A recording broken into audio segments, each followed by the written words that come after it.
Without further ado, let me introduce to you Kaʻimiloa Chrisman.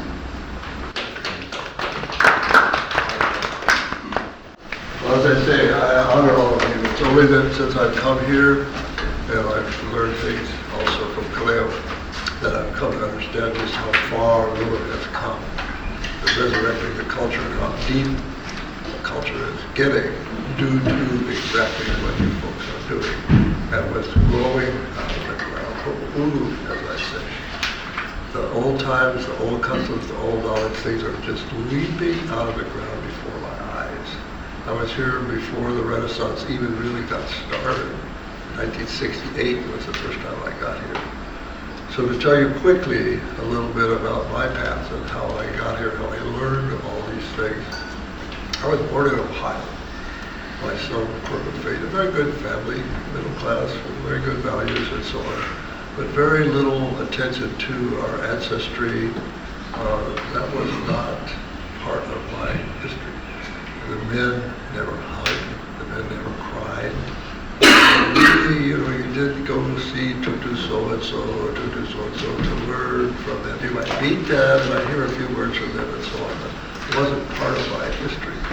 I was always a little bit of a maverick, and always a Kaʻimiloa, always seeking, always wanting to learn things. And I always wanted to come to Hawaii. I didn't know why. I had no idea. I didn't know anybody in Hawaii. I had no idea why I wanted to go to Hawaii so bad. And I finally got the chance to come. And in those days, you would roll the steps up to the plane, and you walk down the steps, hit the ground, with my feet hit the ground. It was like I was home. It was just like chicken skin, just like I was home.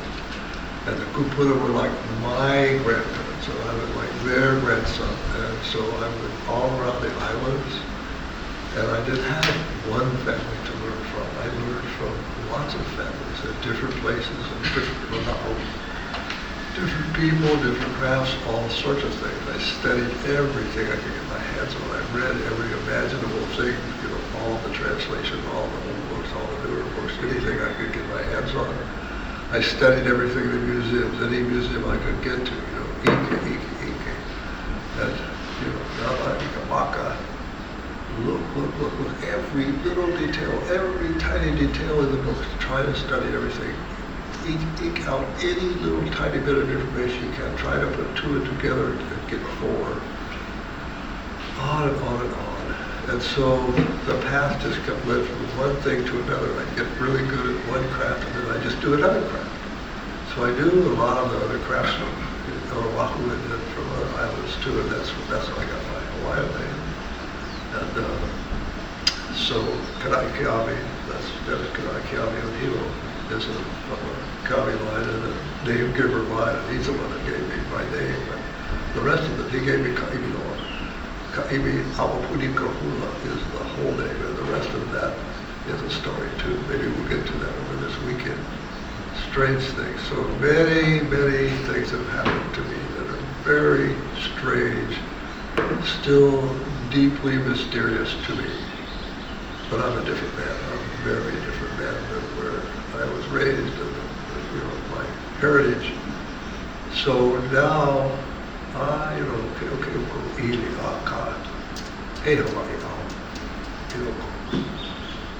that's how I feel inside. So how that happened and why it happened, I cannot tell you. But I do carry a lot that I am so happy to be able to share with you. And I'm sure some of you will have heard some of it before and some of it you will not. And some of you will agree with and some of it you may not.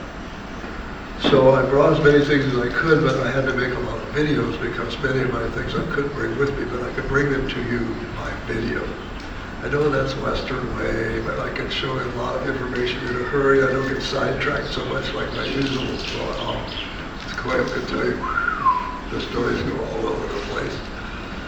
But this way I can be a little more straightforward. If I show you a video, so we've got, I think, 5 videos and 1 PowerPoint through the 2 days. We'll see those things on different topics, and I'll talk. So this first talk is about weaponry. Anyway, I've always been interested in the weaponry. I was in Nakoa on the Big Island, much to my great pleasure. That was another amazing happening. But yes, I'm very interested in the weaponry just from my own spirit and also as a craftsman and studying the different weapons and, how to think about what it was like on the battlefield in the old times. How did you fight? What happened? There were lots of commoners. There was also some very skilled warriors around the King's Court, and then there were bullfighters, some women. So it's really hard to visualize, but some interesting things. So, with that said, I think what we'll start with is we'll just watch the video, if that's okay. I'm Kaʻimiloa, Chrisman. I'm going to talk today about Hawaiian weapons. For those of you who can speak a little Hawaiian in Hawaii and elsewhere, Lina ho, Omano, Kaʻimiloa, Aupuri, Kuhula, no Aoi, Keama, Ikamelan, Ikamoku, Alikona, Ili o Yamapai o Kaku ke kauna. He kauna mai kai keia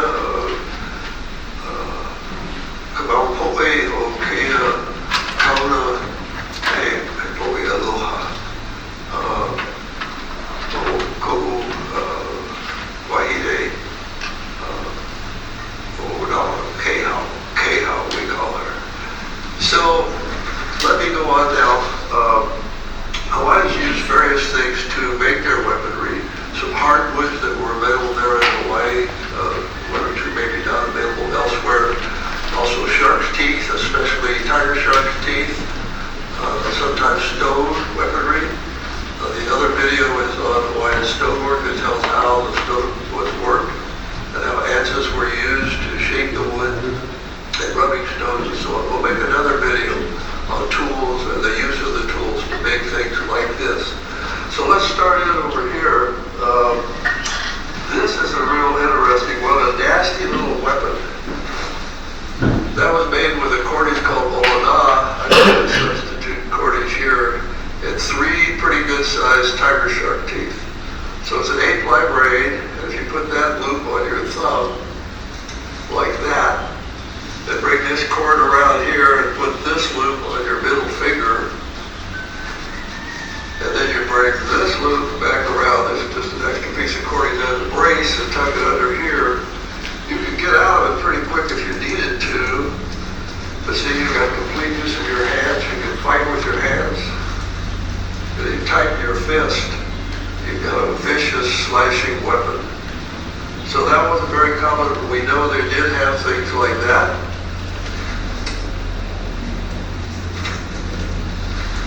And going on, some interesting weapons. Here's one that's a known Hawaiian weapon. People today call that a knuckle duster, based on those brass knuckle dusters. But look what a weapon that was. This one was made really beautifully of a type of wood we call red cut wood today. Very, very hard wood.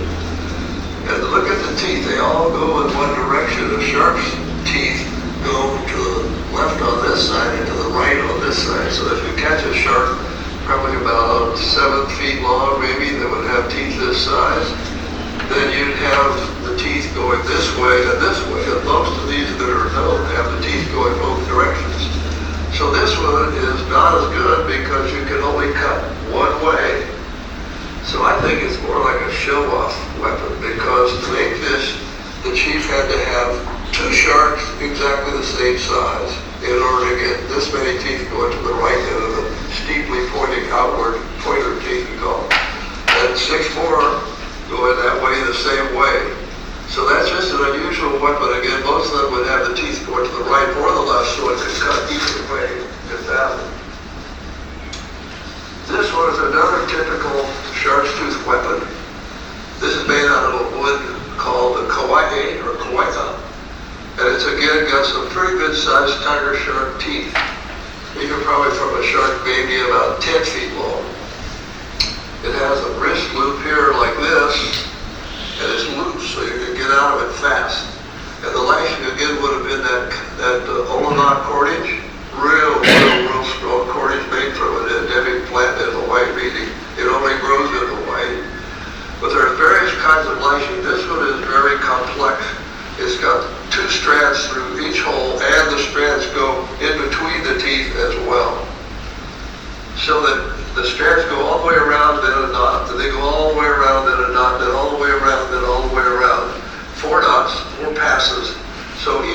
one got cut or broke, it's not going to come apart. And again, it's a vicious cutting weapon. So these woods, the one here that I mentioned, clay, is a beautiful hardwood. It was also used for tapa beaters to make the bark cloth. It was used for panels. So it's straight grained and really strong. It's not quite as hard as that Kaʻimiloa wood that I spoke of. This is a type of pushbacker. The one that's known like this from Hawaii was really bigger, about 14 inches long. But look at the form of this. It's got a ball in here. The Kaʻimiloa wood that this is made of can be made needle sharp, and it'll hold that point in. It's really a hard wood.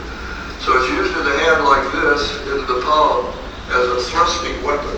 It's got a vicious barb, so that if this was pushed into someone, it's not going to come out. And so this would be, I think, more like assassin's weapon, something that could be hidden under your papa kihei or the shoulder wrap, or some other way hidden. It's not a very big weapon like you would use in battle. This one is interesting. Again, I made that one out of Kauai wood. It's got the typical handle, and usually the weapons have the handle somewhere near the middle, so that you can use both ends of the weapon. Also, you can get out of the loop real fast if you have to in battle, or just let it drop. So that way it stays with you in fighting if you have to use both hands. This one only has 2 teeth, so that would suggest maybe a much lesser chief. No commoner would have these shark's teeth, they're too valuable an item. But a lesser chief might have just 2 teeth, and so the way that this is lashed in here is to put cordage down into a hole that meets another hole and comes up the other way. So it's a very difficult way of lashing, very rare. And the other thing about this weapon is it's still got the flat markings from using an adze, which we'll talk about again, and it's also in one of the earlier talks. But the adzing will leave these flats, and then later on, if grinding stones, as we're going to talk about, or braiding stones, smooth this all down so it's really smooth. It looks great, but it's not as easy to hold, especially in battle. If your hands were all sweaty or bloody in battle, these flutes that go down the sides or flats give a much, much better grip. So we'll talk later about this type of lashing. That actually came to me in a dream, like a vision-like dream, how to lash that. And then we're going to go on with some of these other things, and then I'll move over to the other side. This one is really interesting. This is also a known Hawaiian weapon. Really crazy wild compared to other things in Polynesia. It's just like that. It's got a hand guard. It's got 4 long stingray barbs that are armoring the point. And so I was lucky enough to see that and to measure it. And then I made an exact replica. It's 14 1/4 inches long. It has a really fine cordage here that ties these together. And it's glued in place too. The Hawaiians had some glues in the old times, pretty good glues. But there's a little bit of wrap here and a little bit of wrap here. And the very fine teeth that are on the stingray barb will hold the wraps in place. And this type of cordage is from a plant material called mamaki in Hawaii. It's very, very thin, very, very strong, dark colored like this, but also very flexible, so it's easy to tie it. And this is real fine, delicate coconut cordage. It's braided sennit. I didn't make that. It probably came from some true expert, maybe in the far reaches of Samoa. Again, this one is made out of that wood called Kauai or Kauai. It's a good, strong, real close-grained wood. And this copies probably a Spanish weapon from the 1500s or 1600s. They would have a cup-like hand protector right here that was made of open-work tires. And maybe, for all we know, the Hawaiians had some kind of a gourd piece on here to copy that. But it makes quite a weapon, and it's very unique, but it really is a known Hawaiian weapon. Now, what about this one? What about that tooth? That's a great white shark tooth. And probably, if it's 1.5 inches wide like that, that shark's going to be about 13 feet long and weigh about 3,500 pounds. A magnificent and ferocious beast. So this one is pegged in place instead of tied in place, and that was a good way. As long as you've got enough of a base to the tooth and you can flatten the tooth and make a slot to get it set in there, you can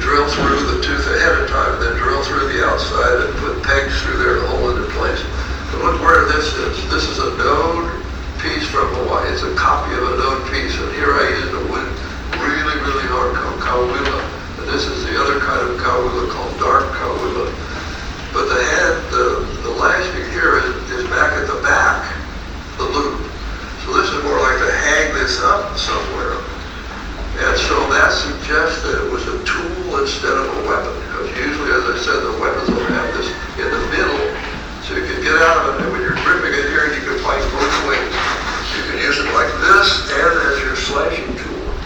But you're dependent on just one point. If it broke in battle, then you'd be really stuck. But you could sure do some serious cutting with this if it was just a tool. So we don't know. Probably it was a tool and a weapon. This is what's called a truncheon dagger. That means it's a club on one side and a dagger on the other side. It's kind of a little diamond-shaped cross-section. It's got a facsimile of an Olenon cordage loop here. So as you tell me which way, like this, back behind you, or this way, stabbing, and that's called a truncheon dagger in English. This is a known Hawaiian weapon, and it's used from a swordfish bill. The swordfish has an incredibly strong bill. It has a certain amount of flexibility, and a big one, the swordfish can run it right through the planks of a boat without breaking its bill, so the Hawaiians favored that. This one has got some real fine wrapping on here that I put on there, just a fancy wrap with some gum on there. The Hawaiians had glue-type materials to hold it in place, but give you a really good grip in battle. So that's a smaller one, a distinctly smaller one, but that's the swordfish bill. This is from a type of wood called alahehe, usually in small case, but it grows big. It's really, really hard. And that was a wood that burned in a fire, and I found that. And it said it not to cut it because a really powerful man, more powerful than me, could really wield this to tremendous effect in battle. So it's really hard, it's not going to break, it's not going to dent. Takes a beautiful polish. That's called a heavy wood. Now here's something that's often seen today in replicas of Hawaiian weaponry. And that's the Marlin mill. Great weapon, another truncheon dagger type weapon. The trouble is there aren't any of these in the collections, and Captain Cook and others didn't pick these up early on that I know of. And I haven't heard of anybody except maybe one person that thought they had seen one of these in a collection. So why would the Hawaiians not make weapons out of marlin mills? Maybe because it was harder for them to catch the great big marlins. That's possible, because it makes a fabulous weapon. But also it doesn't have the cutting edge that the swordfish bill has. The cutting edge, like a knife blade, would make it extremely easy to stab with or to cut with. And my thought is probably that they simply preferred the swordfish over the marlin. This is another type of pahoa or dagger, and mimics the type that was from Kauai. It's got some light streaks in here, and the wood Kaʻimiloa means the lightning.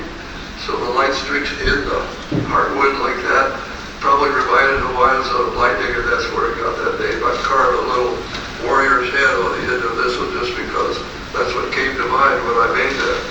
So all these things I've made, with the exception of two, that long swordfish weapon I did not make, and there's a thing over here that I did not make.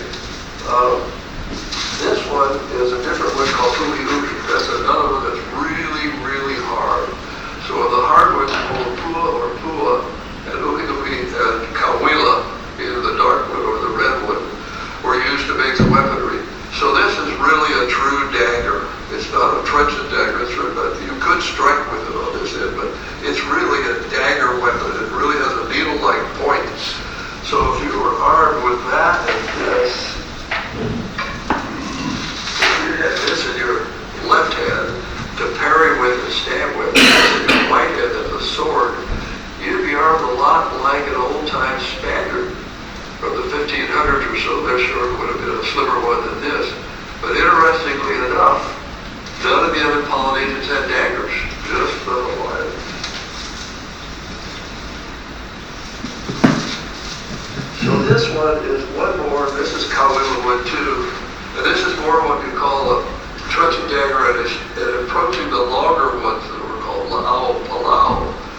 But this was Kaʻimiloa. It had a naturally burned piece here, and that's I just made where probably the tree had gone through one fire and then managed to put out a branch again. I put a tooth in here, which sometimes were in Hawaiian weapons, and bowls to insult someone. And it has that diamond-shaped point on this end, so it could be used in the same way, striking, parrying, all sorts of ways. This way, this way, this way, this way. A really nasty weapon with good weight. The Kaʻimiloa wood is really strong and really tough. These are going to get to what are called dema. A dema is some kind of a club, so this is just some kind of hardwood, a piece of driftwood. I put a little loop on that one. Pretty good club, fits in my hand, pretty good, but pretty lightweight, hard enough though for battle. And so commoners, conscripted to fight in battles, they would certainly have had plenty of clubs like that. And let's go over here.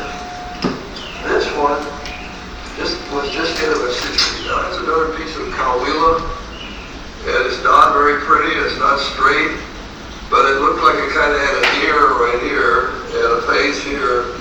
And so in the hard part, the middle part of the wood there, I carved a face, because I've seen a weapon or two that had faces. I restored one time. And this one has a curve, and it fits perfectly in the hand of a right-handed person. I just put a loop on that one. But it's just a perfect weapon for a right-handed person, so you get a heavy blow to the temple or liver kind of strike, a stabbing weapon, and just plain old clubbing like that. This is another type of dema in which a wooden handle, this is Kauai once again, so set it at coconut cord and a four-sided head. See that? So the lashing is protected by the extensions of the four-sided head, and then the handle went up into a little hollow at the bottom of the stone head to give it more stability. But that's called a dema, and it's a two-piece dema, part stone and part wood. Here's the head of a very big dema that I made. That took the longest of any stone thing I ever made, stone on stone, made only with that stone right there. And the total time to make that head was 31 hours, and I didn't even hollow the base. It would take another hour or so to hollow the base. This is called a pikoi. And so this is also a hand club, easily enough, right? A good club. But oftentimes this would have a long braided, or what you say, 8-ply braided Olin cord, so that the expert could throw this sort of like a bouncy yo-yo and use it as a tripping club, so it would spin around the feet of the combatants. Say they were running across the battlefield in front of an expert that had something like this. They could flip this out, they could spin around the legs of the combatants. Now they'd be down and they'd be out real fast that way. But this one is real interesting because there's a record from the 1920s. Somebody found a cave in Haleakala, a crater on Maui, and it talked about having a lot of hand axes, and there was a whole stockpile of weapons probably to try to fight against King Kamehameha if ever the chance came again. But it has a lot of wear around the handle and almost no wear here on the edge. And that means it was not a breadfruit splitter. It was not a tool. It was a weapon. So I think what they were talking about hand axes or hand hatchets, that's the only known example that I've ever seen or heard of, but I think that's it right there. Then the Hawaiians used bows like this. No, the bows were used for a sport for the elite used to shoot at little rats, just a sport. And they did not use bows as weapons. They did use spears. This spear here is called an ike, and that was more of a javelin. So it was usually about 6 to 8 feet long. And if it had all these fancy barbs on the end, it was called an ihe laumeki, or laumeti. And it was designed to break off. If it went into some combatant, it was designed to break off. It may be made of koa wood, sometimes of the Kaʻimiloa wood, but these that were carved like this were probably made of koa wood all the time. And the last thing here is a pololu, and that's a pike. That's this one here. It usually has some kind of fancy handle at the bottom, maybe just crude, but sometimes fancy like that one. Made of Kaʻimiloa, used as a pole vaulting thing. If necessary to jump across a ditch or something in battle. And it had various kinds of points, but usually just a sort of a spear point type point like that. And it was about 12 to 15 feet long. Ordinarily, that one was only about 10 feet long because that's all the wood I had. And that's all I could get into a vehicle to take it to a show and tell type of talk. So that's the story on Hawaiian weapons, and we'll get into another video about how the weapons were made, and another video about all the tools that were used to make these weapons. Mahalo. Well, as you can see, I made the video also so I can show it young people like maybe at schools or other people, so it doesn't talk very sophisticated terms. Strictly for you folks, it's a little bit more generalized, but it does cover the gamut of things. There are a couple things I wanted to mention from hula. Kayla is a cool hula, but I'm a dancer. But I always thought that possibly wiki, something like this, possibly that was a step from that, because if you saw the people coming, you could do that real fast. Whereas your legs, you could step out of the loops and get away. Instead of being killed immediately. That's a sand kicking step. That's kick sand in your opponent's eyes. Hella. That's a tripping. Somebody's running by you, you do a quick step and come over. Never moving your head, never moving your shoulders. You can move around anywhere you want. Like, come over. I'm not doing the step. Do the step. Watching perfectly. If I had done the move, my upper body doesn't move, I can do everything I need to do. I can move wherever I need on the battlefield. So maybe, like they say, the old-time hula really was a dance, type of dance. Sacred to begin with, possibly came through martial arts backgrounds. We don't really know. One thing I wanted to talk about, which is really interesting today, how many rear mirrors have one of these hanging from it. It has a name today, Ikaika, right? You all say this. Ikaika, right? What about that? What about that? Weber drawings, when Captain Cook came to Kealakekua Bay in 1778, right? 79, I think he got there in January 79.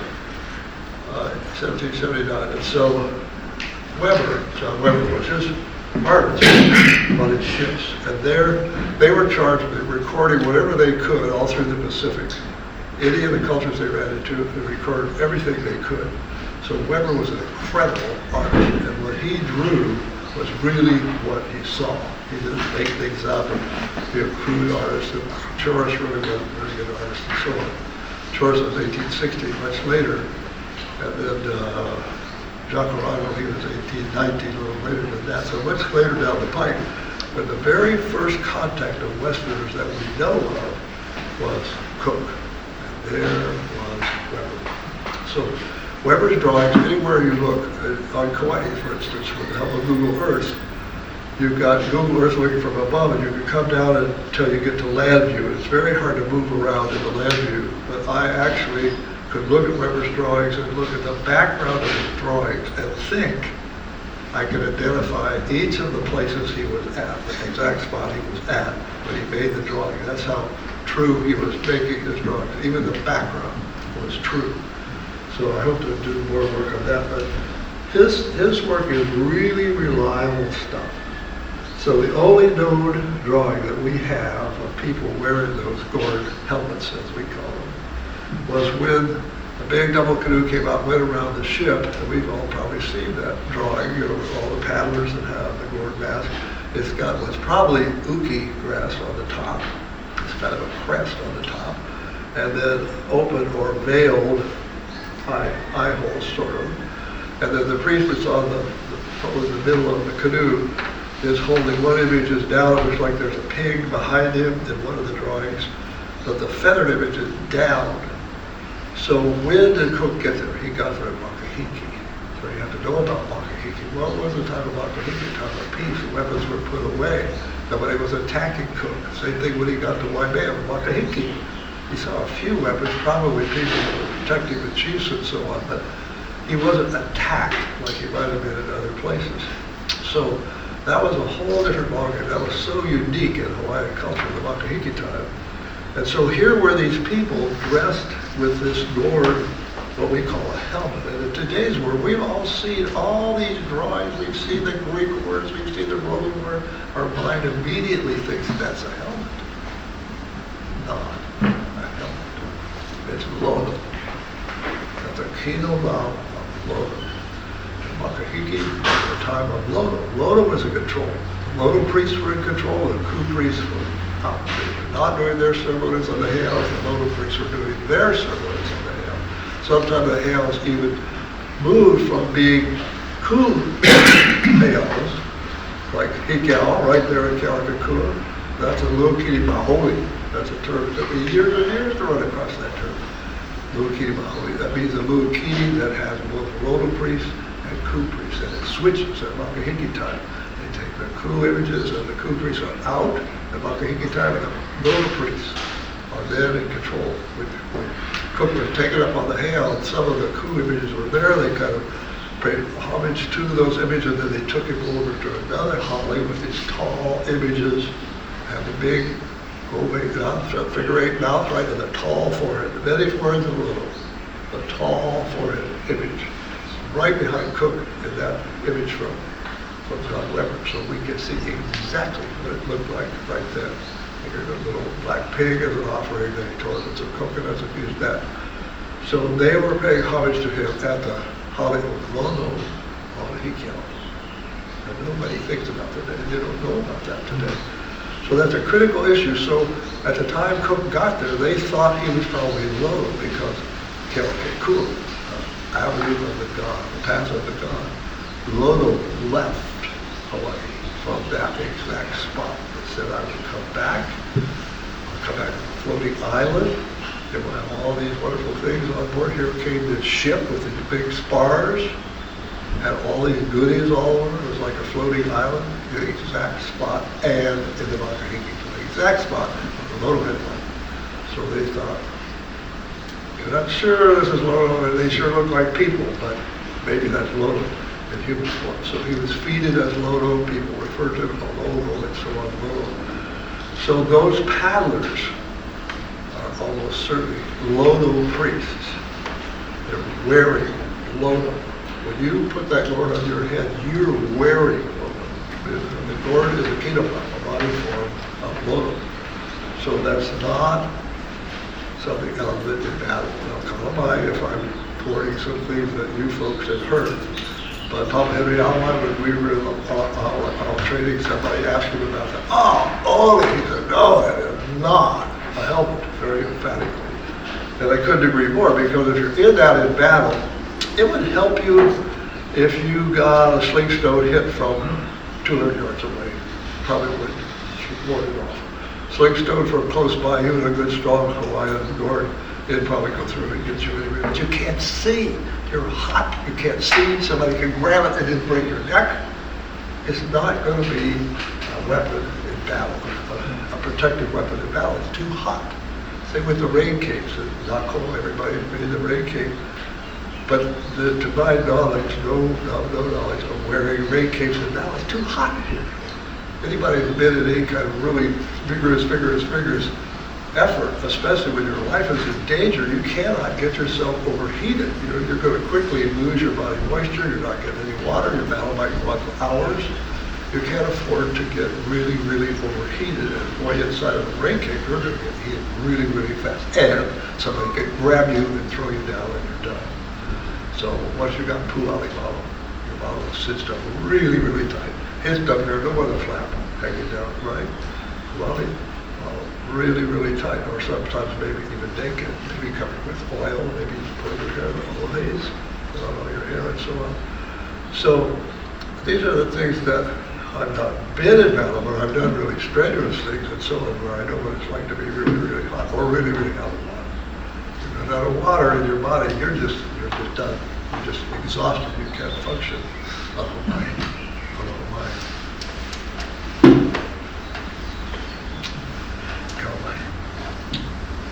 So the thing I mentioned about that stone hatchet was really interesting, because it came from the collection of a man who had some land at Waimea. That's where I got it, Waimea on the Big Island. But he also was from Maui. So that curious statement about finding it came with a huge stash of weaponry, including these hand hatchets or hand axes that were stone. There was, as if, you know, there was a chance where they could overthrow Kamehameha again. They had stashed all this weaponry way up there in the crater in the cave. And so that one weapon, when I looked at it and knowing weaponry and knowing chipping and knowing how to look at patina and things, it doesn't have a patina on the end like there was a breadfruit splitter or something. Breadfruit wasn't nearly as heavy and stable as it was the Marquesas and things. It would have a whole lot of patina on the blade part here. It didn't have a couple of chips where some kid had hit it on the floor or something. But the handle part, that's where it had all the patina. And if it handled, it held a lot in the hand. So I think it was probably one of those stone hand hatchets, at least from an emergency purpose. I don't know. I've never seen it anywhere else in any other illustration or video or remark about it, except that little story about finding all these stolen hand axes or hand hatchets in the cave, along with a bunch of other things in there. So let's talk a little bit about Molly. So this is just one that I made. It's just what I happen to have. I had some sable and set it here, and then I used some other cordage. I don't know what that is. It could be stained how. So my friend Lakia Sunganuba was telling me, you know, about the underhanded slinging, and I'm sure you folks have heard about that and probably done it. All that I know and all that I've used is long sling like this. And I just made this one simply for myself so that I can put this on my wrist, like so. And then I had a hand grip. I just put my hand grip on it so I really can hold on to this and control it. And then of course I got the knot on the other end, right about where I can hold it with my thumb and forefinger. I put my thumb in it like that, put it over my shoulder, and it's right there. So I just, with modest tension, I can hold my thumb on that sling stone like that. Why do I say that? Because there's two illustrations from the Pacific that I know of showing somebody holding their sling, and they're holding it exactly like this. So that you just step forward to it, let go of the knot, and off it goes. So supposedly the really good slingers were incredible. And one of the artists in one of these videos, somebody recorded, and this was in Hawaii, that the good slingers could hit a small stick 4 times out of 5 at 50 yards. That's incredible. You know, an archer, I mean, a good archer to hit a small stick 4 times out of 5 at 50 yards would be fantastic with the best equipment, most perfectly matched arrows, a really good shooter. That would be really, really good shooting with archery. Even modern equipment. But here it was saying the slingers could do that. So supposedly they had a pouch, hanging over here on the side where they'd have their sling stones. So just like some old-time Native American, Mabanao, the sling stones would have been made just perfect. They had a whole bunch of them. They'd pick them all up until they could feel it. And you get by where you could feel that way. You'd be surprised. You had your mind gets by what you could pick up. I could pick up a bunch of fluff that I needed weighs 4 grades. Pretty soon I could pick up the fluff. I could feel it before. That's a tiny, tiny amount, 7,000 grains in a pound. So if they had everyone just the same, and everyone weighed just the same, and they practiced with it a whole lot for years and years, they could hit just about anything. And at Tahiti, where they'd have a contest with that, one of the records said it wasn't uncommon to find a sling stone buried in the bark of a tree 200 yards away. Now imagine the speed. I don't care what sling stone it was. You get something with this much mass and this much wind resistance, and it still flies so hard at 200 yards that it can bury itself in the bark of a tree. Imagine what that would do to a so-called helmet. They'd just go right through it with ease. So I think that's the key. There were thousands and thousands of these, just natural stones. But see how round this one is? Very, very uncommon if you're looking at stream edge or anywhere to find a stone that's even this close to being round in cross-section. Nature doesn't like to do that. They like to avoid stones. This has got pukas, you know, it's harder on this side than this side, but it's a pretty darn good sling stone. And so the Conquerors, everybody else would have thousands of these. And the early reports about battle, it was like artillery. The sky was black. with so many sling stones coming across, so many slings. So if you were hit by this, you were in really bad shape. So the Samoans, for instance, they were much more afraid of being hit with the sling stones than being hit with a club or something. Because the club would break their arm, break their leg. The sling stone would smash the bones and they would never heal. So they're very afraid of being hit with a sling stone, and we just know that from the Samoan. So why does it work? It works because, and probably all of you know already, when you let one side of this basket, and the basket has some friction to it, and the stone has some friction to it, and the stone comes off of that basket, it's spinning. So it's exactly like with the quarterback makes a perfect throw with a football, right? So you and I probably throw a football and not insulting some of you who can do it perfectly, but you know, a lot of people throw the football, it goes like this, and then it tumbles over and doesn't fly very good. The quarterback throws it, it just goes like a bullet, spinning, because when he throws it, his hand makes a spin on the football, and that balances it, even though it balances on the football itself. And so everything is out of balance. It's spinning, it doesn't make any difference, and it goes through.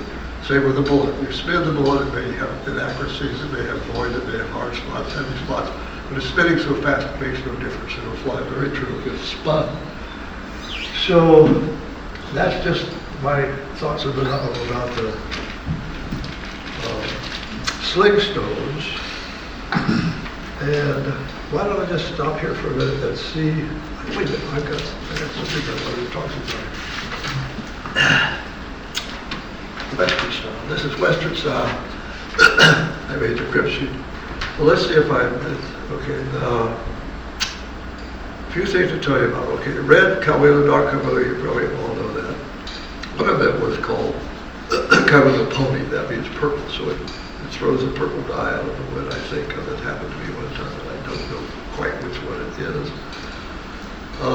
There was once a pololu above a door in an old house in Kauai, and it had a ball in the butt end of the pololu actually was hard, so that there was a wood ball in a particular area that would roll back and forth. That's the kind of thing that the sailors would do on the ships and make things, interesting things at old times. So somebody had done that probably in Kaʻimiloa, which would just take forever. But it wouldn't have been old Hawaiian, it would have been something they'd seen after contact, did it just for fun. Pololu, I don't know how to do it myself, I've never seen it demonstrated except to hear that the experts were running it over their forearm. So they might have some kind of protection on their forearm to make it easier to use it like a thrusting pike. Other than that, I've heard of using it as pole vaulting. That means the wood has to have incredible tension and compression strength, just like a bow. So Kaʻimiloa should make a really good bow in addition to that. And supposedly so they can pole vault over some obstruction, like a little ditch or waterway or an impediment in the battlefield, they could just pole vault over. That means the pololu has to have a little bit of flexibility and incredible strength in both tension and compression. So that means also that Kaʻimiloa would make a really good bow. Ihe laubeki, we don't know the laubeki and meti, it sure sounds awful like metal, but that may just a Greek. Making the ihe heavyweight forward, maybe with a real thin tapering rear part. That one was not one, the one I showed you was made of koa. But I think probably a lot of them were made of koa because when you throw it, it's very expendable. You've lost it. It's much easier to make one out of koa than to make it out of Kaʻimiloa. Weight forward, of course, anything that you throw is much more likely to throw evenly and straight if it's got forward weight. It's like putting a ball in a sock and throw the sock. If you throw the sock by itself, nothing happens. But weight in it, it throws real good. So my cameraman is saying, no need to drink some water. Otherwise, I'd never remember, never call back. Okay, my cameraman is happy now. Later on, if you want to come up, I got some things here on how to make your own now wheelie. This is the pump drill, but that's later for the tools talk, the tools part. Breakage, the laubeki where the heavy part of the shaft comes forward and then comes way in under the first barbs, right? It's just really aching to be broken off right there, and it probably did. The mass, what about throwing it? So anything that you've got that's heavier has more mass, and when it hits something, it penetrates better. It penetrates through any kind of armor. It penetrates through fat, but it penetrates maybe through a great big ahula or some other cape or cloak, maybe. But Kaʻimiloa, either kind of Kaʻimiloa would have a lot more mass than koa. It's a lot heavier, so it'd be more likely to penetrate. It's just a lot harder to work. The other woods, of course, ule. The ule was used also for o'o, for digging sticks. Alahe'e, that was another good one for digging sticks, but also to make things like ihe. Sure, because they'll grow straight and really hard. So come by that one big club I showed you, I was saying alahe'e. Ali is usually a little bush. But that's a good point, because if you're looking for something like ule is like a bush, like a rose bush if you're up on the mountains on a camp. If you want shafts, like arrow shafts or something, or you want to make a loop for your big fishing net, then ule is the thing. It has incredible tension and compression capability. You can bend it clear around in an arc. So how would they use it, like for o'o or something? Some wahine had some horticultural place over somewhere on the coast side. Where was that? Anyway, she told me of a place up Mahoka where I could go and find big ule, and sure enough, there was a ule up there, this big, 2 inches diameter, even as big as 3 inches in diameter, regular small tree. So yeah, you can get shafts and things out of ule. I saw it, I have. So ule is really, really tough stuff. It's wonderful stuff. And alahe'e is really hard, and that grew real commonly. We're going to talk about adze. That's an alahe'e adze. Takes a perfect edge and it works. We'll talk about that later. What else? About making the spears, you need a radial splitting wood. Kaʻimiloa is absolutely a radial splitting wood. That means it likes to split from the outside right down to the center core. If it's a straight growing tree and it's grown in a place protected from the wind, it will not have a spiral grade as it grows up. Many, many trees will do that. I've seen a ali'i tree. Ali is just a little bush up on Mount Camp, but I've been in a little kapuka where it was protected from the wind. I've seen a ali'i tree, it was at least this big in diameter. Big, probably 25 feet tall. I couldn't believe my eyes. But it just goes to show you where certain trees and plants in the right place with the right circumstances can grow exactly what you want. And the old-time Hawaiians, of course, would have known every one of those places. They knew where every little source of water was, they knew where every plant, every herb, every tree, everything was known. The warding off of spears, I'm sure you know a whole lot more about that than I do, but just like in Aotearoa, miraculous things that you see, and most of the warriors movie, and you see in person, I'm sure. Unbelievable. Surely there were warriors here that were every bit equal of that. Throwing overhead and underhand. I saw a video one time in Samoa, and they had some kind of target way up on a pole, way up high. They run up and they throw their spears underhand at it. So maybe you folks have learned that both ways. I don't know, because I wrote with javelins, track throwing a javelin, it's this way. Never thought of throwing it the other way. So, one way or the other, you folks would know a lot more of that than I do. And then we talked about the velocity. The heavier it is, the less velocity you can impart to it. But velocity and mass is what determines penetration of anything. And so, as far as warding things off, it depends on the velocity. If you're really trying to nail the chief or somebody, you want to eat it and you can really get moving out there and try to hit with accuracy. Because the faster it's going, the harder it is to see it coming and the harder it is to ward it off. So that's just a thought.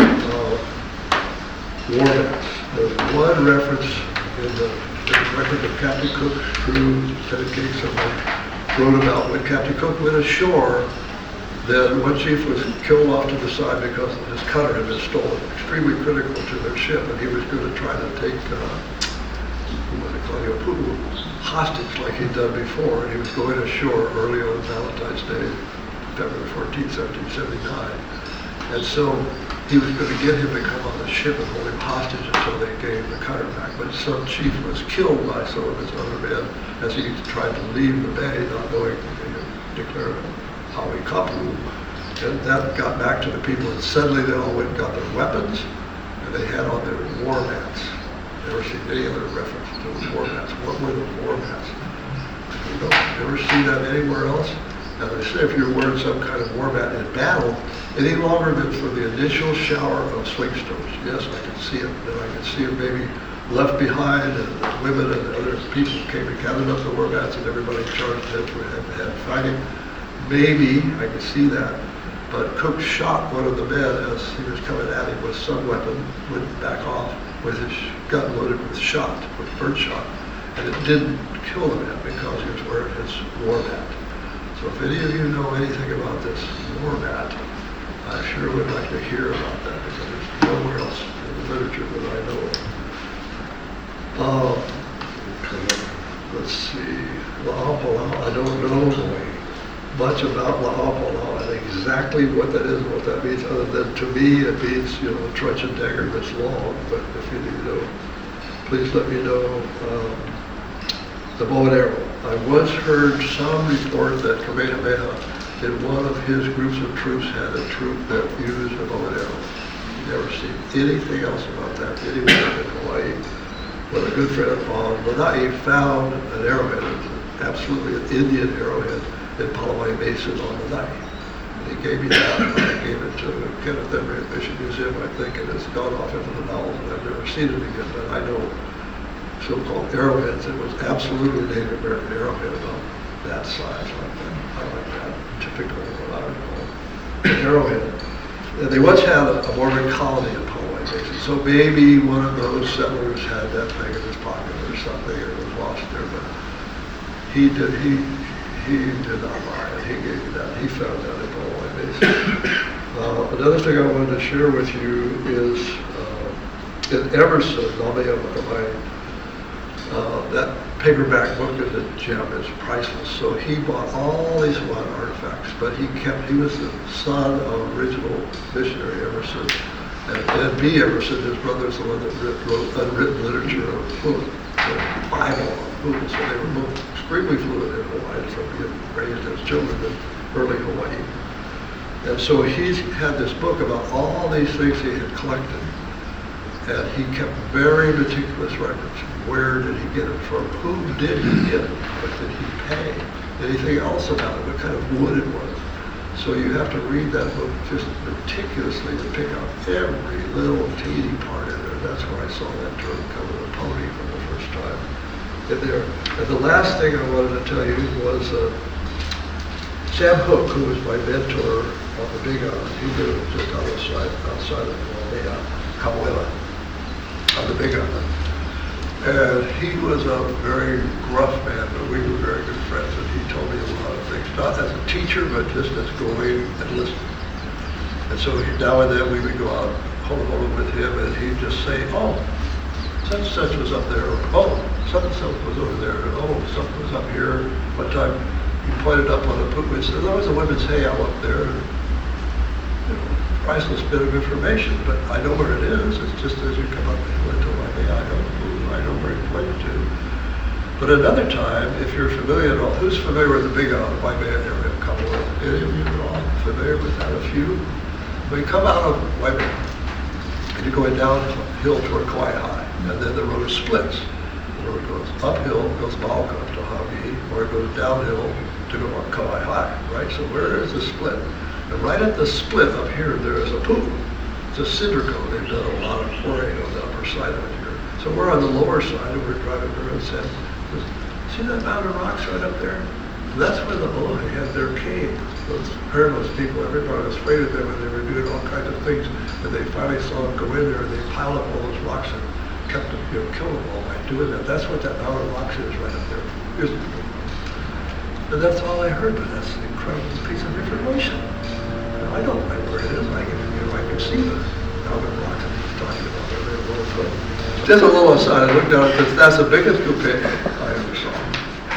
And a man that was a craftsman on Guam, who was part of Hawaii, he was doing some beautiful craftsmanship And he gave me that.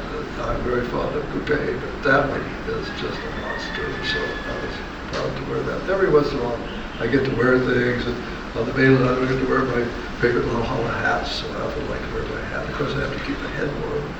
But anyway, I like that a lot. So I feel much more comfortable with this. But as Kaleo and I were talking about last night, I'm still wearing my socks. My poor feet are so white from being in Arizona all winter. I told Kaleo, I didn't wear my socks indoors because I might get sunburned even inside. White, KO. So Columbine, now we're going to go, unless somebody has a roaring question that we need to go out right now, we'll go on. What, anybody, anything, comment, question, we could go on? Oh, aloha, I never met you, aloha. Yeah, I do, aloha. We'll meet later, but I sure know that man.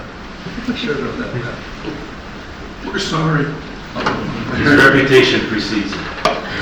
Yeah. Jerry, I know these two from way back, and I'm so glad to see them. I remember somebody telling me on Kauai that the only thing they'd ever heard about that was that somebody was breaking a horse Hawaiian style. That's a rough kind of breaking. They get out on the beach and they just get the horse, or walking, jumping all over the sand until it's just absolutely subdued, and then you can break the horse in a hurry. So it's really tough, and if the horse gets too excited, it goes too hard, it goes into pulmonary edema and start getting frothing out the mouth, and doing that is going to die unless they can catch that and stop it. So it started to do that, it started to froth at the mouth. And they called this kahuna man on Kauai, and this is in fairly recent times, but he couldn't come. So he did things somehow by telephone. He told them what to do or something by telephone to save the horse. And they did. So I've heard that one. Let's see if I've heard any other stories of Omaha. I've asked so many times people about that. It's so obscure, and the things that we might imagine. One of the things I read one time, I think, is also within other writings about Hawaiian spirituality and kahuna anana or kuri anana, about the hipili, or the body, for the body has two spirits. And so supposedly the kahuna haha could take out, well, the patient's still living, they could take out one of the spirits and fix the spiritual, the metaphysical form of that person, fix that, and then put that back into the body. That would make the body's tissues and bones rapidly duplicate what was coming back in. So from a modern sense, that would be some kind of electromagnetic thing that we can't understand. So when we hear these things, some of it is exaggerated stories, some of it is mixed up stories, some of it is made up stories. Remember, plenty of people who used to be tour bus drivers after World War II or something, and you know what tour bus drivers do. They make up stories, or they greatly expand or exaggerate stories to please the people they're listening to. So you always have to read between the lines and think about all these different things. But the thing that I would say most critically is we have no idea what the mental and spiritual capabilities of all Hawaiians were. We simply do not live in that kind of realm. None of us have ever been trained for 30 years, like Samoa, for instance. 30 years to get to the highest reaches of kahuna practices. We just have no idea. Supposedly, kahuna Nui, he had to know all the different practices of kahuna, all the different ones to become the highest level of kahuna. It seems incredible. But still yet, when people first began to read in Hawaiian, there was at least one man who could recite any verse, a chapter of the Bible. You just tell him the chapter and the verse, and he could quote it to you. Can you imagine even reading every word in the whole Bible, let alone memorizing every word in the Bible, and knowing every chapter and verse? We can't even comprehend it. We can't even imagine that kind of mental capability. So Sam Lowe lived back in Haiku, way out here, visited him for the most magical moment of my life that night. And he was the last of the kahuna, as I was told anyway. And he had a lieutenant there named Robert, and about 2 or 3, I guess you just call it Havana, either Havana who were there. And they gradually left, and then only Robert was left, and then gradually he left, and only Sam was there, along with his nephew and his nephew's wife and his nephew's son and me. And so that was a long story. I won't go into how I ended up being there, but it was just absolutely fascinating. So I'll digress for a minute and say that at one point somebody probably, his name was George something, his last name was a Dutch name, I think, from Hamakuli. But anyway, somebody said something about the stones, you can't take stones or bad luck. Samuel off like a rock. They don't really warn me about it. He starts cursing about highways or something, just keep calm and go back to normal. He never said anything like that the whole night. It was a fabulous night for me. Anyway, he went on, he said, I have stones from every hail in these islands in this house. And look around you, nothing's happening to me. What he was saying is, it's your intentions, and it's what's happening with the Pohaku, where they content with you or not. That has to do with stories that the Rangers told at Hawaii Volcanoes Park in the 40s, which is well documented. That's what all these stories about. The ones were going to be bad luck. The people were taking it all away, and they made up these stories, and now it's all over the place. The whole culture thinks that, if you pick up a stone, you may have bad luck. Well, what if the stone wants to go home with you? What if it's calling you and you feel it? If you're listening, well, right here, you're listening. The stone wants to go home with you. Don't be afraid of the stone. It wants to be with you. It wants to share something with you, or it wants you to allow it to be its common, whatever. So that, again, is just my little color line, but that was really interesting to hear him say that. And another time, since I'm on that subject, at one point, Robert had been telling us about this cave, incredible things in the Kamehameha's cave, all these incredible things in this cave. There was more about how Sam had gone there. So I'll tell you that since I'm, like I said, I always digress in my stories. He said he had trained on Oahu for a long time, and finally the last of his training needed to be on the Big Island with his grandfather or somebody like that, some relative. And so he went there, and so toward the end of that time, his grandfather, I believe it was, said he was going to take him to this cave. And so they were on a hail somewhere, and his grandfather was chanting for 2 days and 3 nights. 2 days and 3 nights. Saying, let us in, open the door. We don't mean any harm. This is who we are. This is why we're going to go there. Let us in. And so he went and he told me there's a huge canoes and all kinds of things, magical, amazing things. And Robert had said this too, that were in this cave. Reportedly, were Kamehameha's things all were. And the nephew's wife said, well, would you take anything from there? Would you take anything from that cave? And he looked at her. She said, like a feather cape or something. Would you take anything from that cave?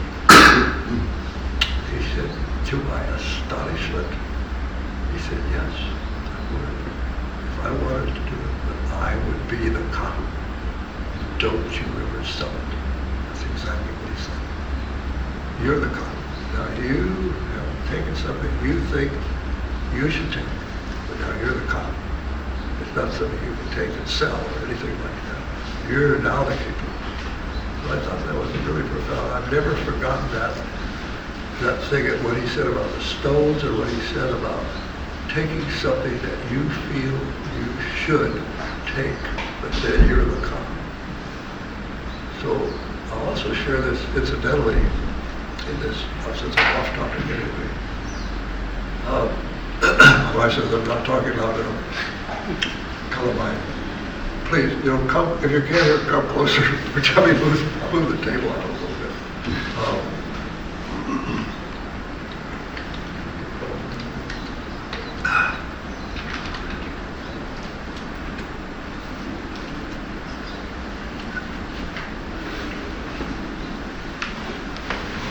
Okay, so, I got off the track of what I was going to tell you about. What's that Lola told us? One of the things was that Robert told us he had a hangout to all the four major gods at the back of his property there at Haiku. He was clear back in the back of Haiku. Just a small little house. We had a ladder. We didn't have electricity. We had a ladder. And he said that there's some cave back there, and he goes back there and does his chants and things. But he said a few people have tried to go back there with him, but they can't handle it. I would love to have gone back there. I would have fit back there with him in a second if I could. But he told so many things, and he was a gruff man, yes, he was. But he was the last of the fully trained kahunas, and so he was really, really old. And the things that he said were so fascinating for me.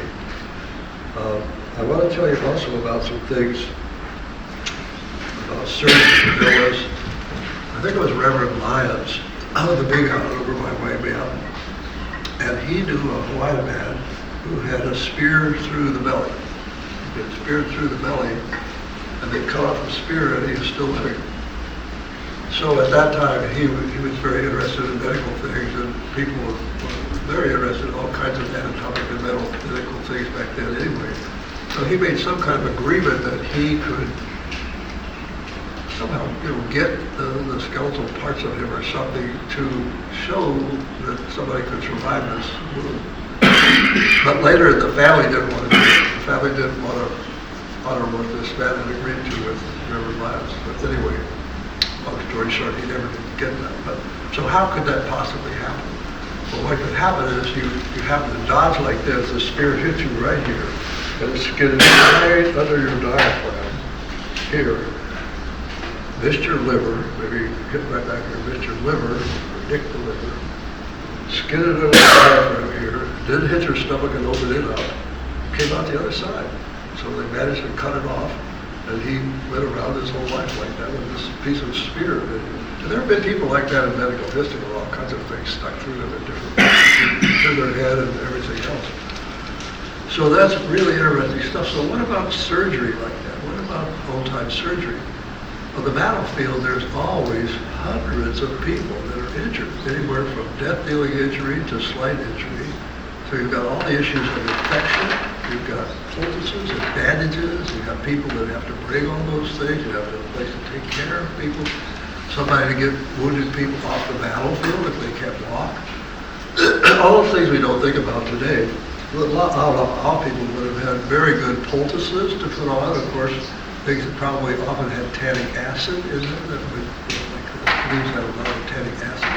That would be bactericidal, and of course there are other herbs and berries and things that have bactericidal qualities that we know about, and they're in some of the books about ethnobotany. But surgical things, what about that? We've got all these other things with shark's tooth knives, carving tools, and so on.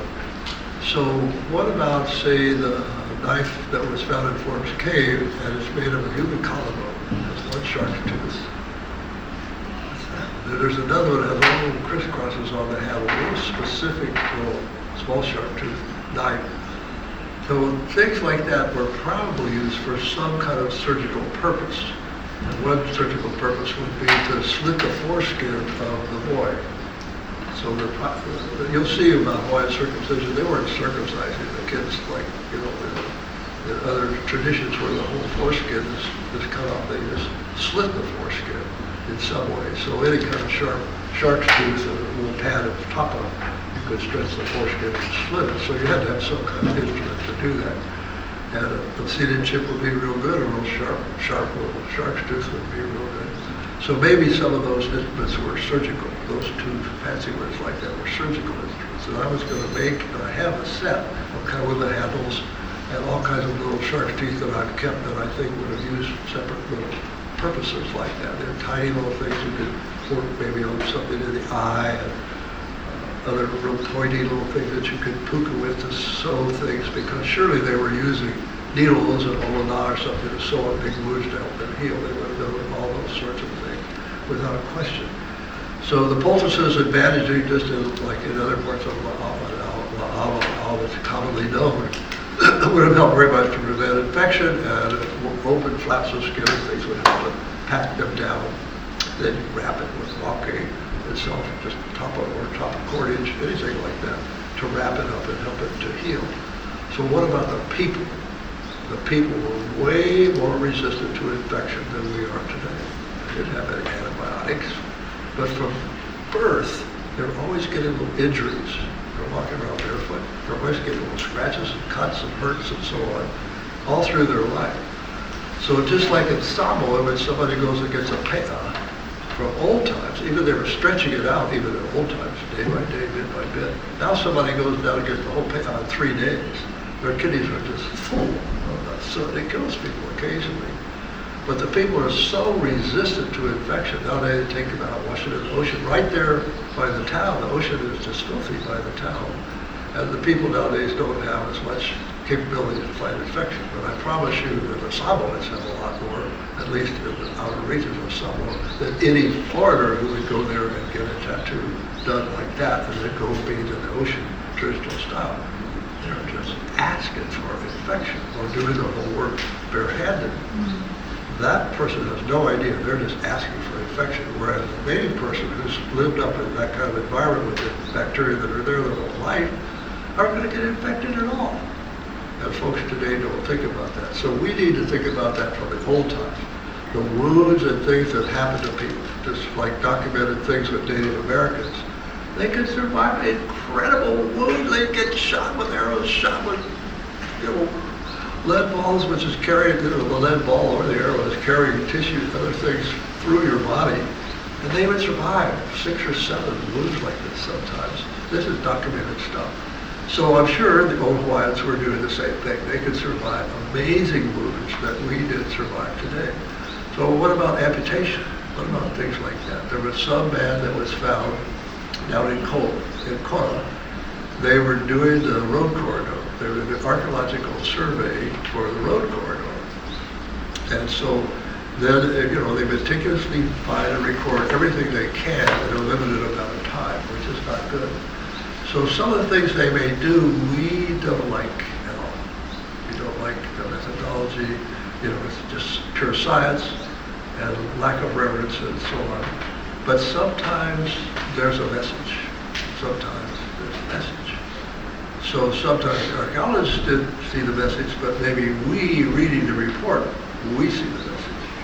So one of the things they found was a man who was a fisherman, because he had all these cowrie shells, he had squid lure weights, fish hooks and things. He had amputation of his leg. So he somehow or another had survived loss of his leg from bad wound, infected bone. Somehow he had been amputated long ago. And there are other records of that from Hawaii. So people had to know how to do those kinds of things, and then somehow you make a flap over the end of the amputation so you've got something that you can live with or hobble with or something. You can't just leave a raw bone and muscle sticking out. It's an art to do that. But they had to know how to do those things, or we wouldn't find those kinds of things like that old man. And another thing was, just as an aside, in amongst all the things that were there with him was this kit. And there was a stone thing about like this, about this long. It's kind of flat on one end and pointed on the other end and round. So what is that? What's that doing in that kit of that fisherman? What is that? What is that? I know what that is. That's to make the holes in the cowrie shell. The leho has a little hole at the front and the back to lash it on to the weight and the stick of the little hanging. We'll talk about that later. That's what that is. That's not those little holes, because those holes aren't drilled. If you look on the inside of the cowrie shell, when it's broken, you can see that the bark is broken out on the inside, just like when a BB hits the glass window and it breaks out the conical hole on the other side, right? That's the way it looks like inside that label. It wasn't drilled, it was knocked in there. How would you do that? So I made a little stone like that, just like that, same way. I had a class, all the kids, we had 13 cowries. We never did it before.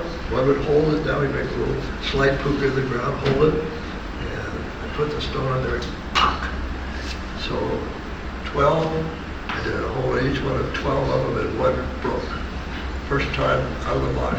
And then, so the point I'm making there is that by seeing that and knowing something about these tools and how to make things stone and so on, gave me a clue into the past of how you could do that thing. And many of these other talks we're going to get into other tool uses and things that I discovered. So what is that? It's just a gift to the person who looks hard and tries to understand that within the context of the whole culture. So that's what you folks are all trying to do too. All your studies and everything.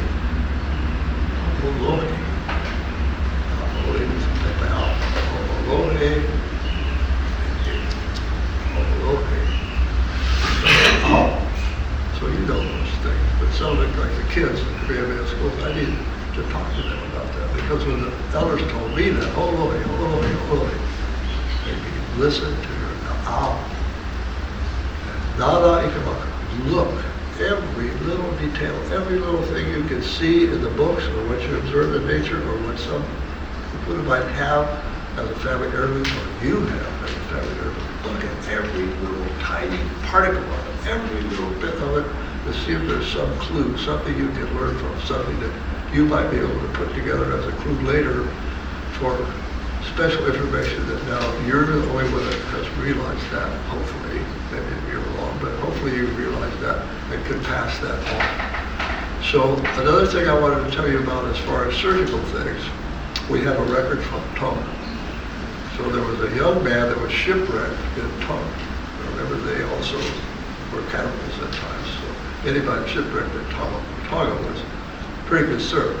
But the chief took in this young man like an adoptive son. He was about 18, if I recall correctly.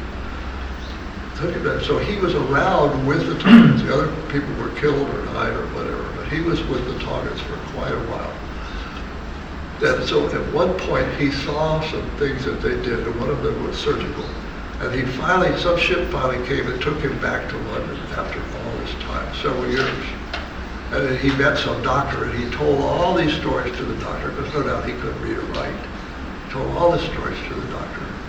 And Mariner, I think his name was Mariner. But the doctor wrote all this down. So he tells all these stories. So at one point, somebody had been hit with a throwing spear, a barbed spear. So maybe it was skinnier than our barbed spear, but it was a barbed spear, Fijian style, probably. And so what are they going to do? So it's in his chest, in his lung, in one of his lungs. So what they did was they got a big, oh wait, I'm getting ahead of myself. They had 2 or 3 persons, of course, to hold this man while he was operated on. The kahuna, this would have been known in Hawaii too, these kinds of things. The kahuna knew the layers of muscle. He knew the anatomy here. He knew there were several different layers of muscles here. And then he knew probably that there's blood vessels and nerves that were right under the lower edge of the rib that are protected on the outer side. And so he knew he had to get through that he had to try to get this barbed tip out of the lung without tearing everything out. And then he had to drain it. There's the magical thing.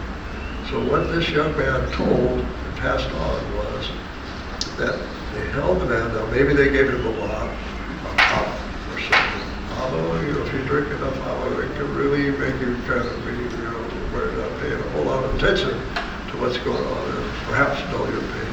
But in one way or another, they operated on this man. So he opened him up. What did he open up with? Possibly a bamboo knife. If you split bamboo, it will be razor sharp. Obsidian chip, razor sharp. Shark's tooth, maybe not as good, but those would be better.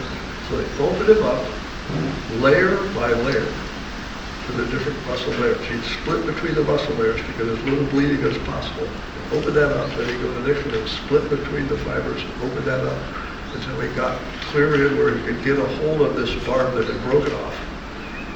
And instead of twisting it, which would gather all the tissues up and really grab things and mess things up, he opened it up to where he could really get hold of it and just kind of draw it out with as little trauma as possible. Now they put the man on his side, and they had two great big heaps of tupper. Two big heaps of the hip girdle and the shoulder girdle. They put him on his side, and they took a piece of banana leaf and they oiled it, and they rolled it up, put it in the puka. And they put him on his side on these two supports, so the wound was downwards, and every day he'd come back, and he'd take out that oiled bamboo leaf, and he'd put in another drain. So all the time, whatever fluid and pus was forming in his chest was draining out. And slowly he got better until finally one day he wasn't seeing any drainage on his drain anymore, took it out. And he said, I saw that warrior walking around 5 months later. He was perfectly fine. Now that's exactly like modern thoracic surgery, except they didn't have a mechanical pump to evacuate the chest like we have today. Other than that, it would be just like you do in today's surgery, and that was 1812. So we know that from Tonga. We can assume the same kind of things were known here with the Hawaiians were not as known for their surgical practices as they were for their medicinal practices. They were considered the internal medicine experts of the Polynesians. They knew all these magical things. And of course we had some things here, such as Olava, that other people didn't have. We had special materials. So let's see about what else I wanted to talk to you about with that.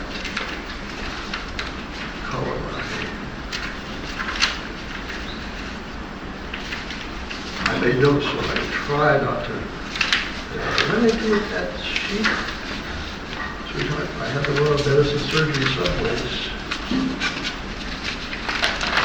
Bear with me.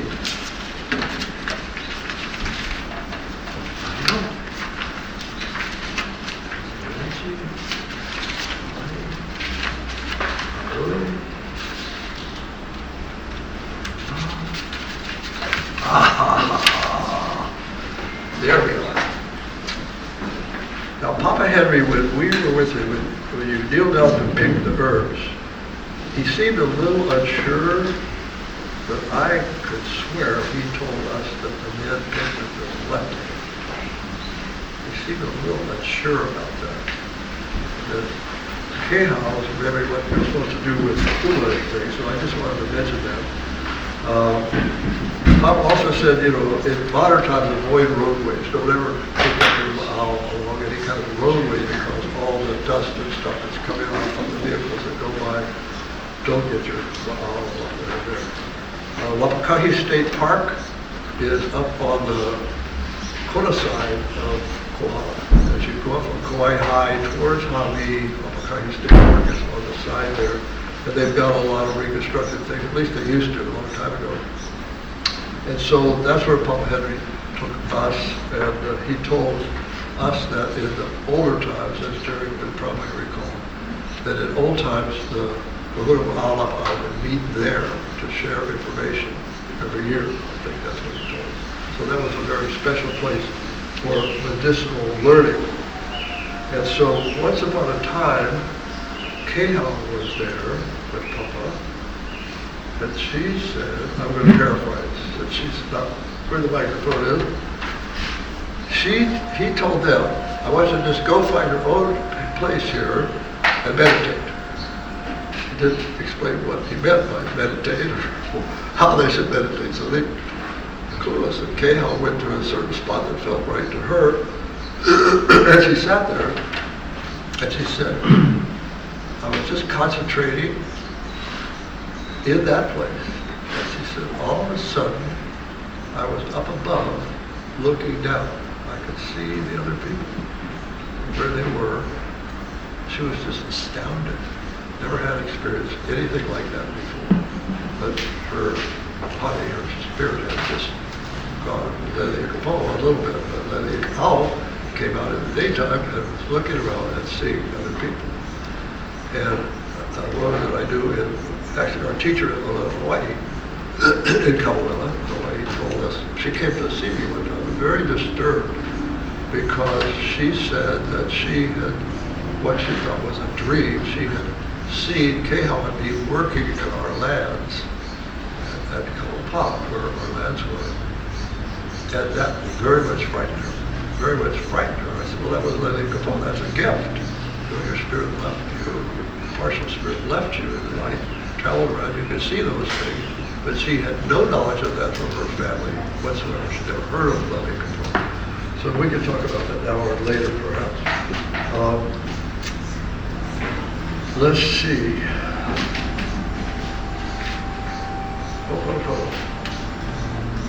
Okay.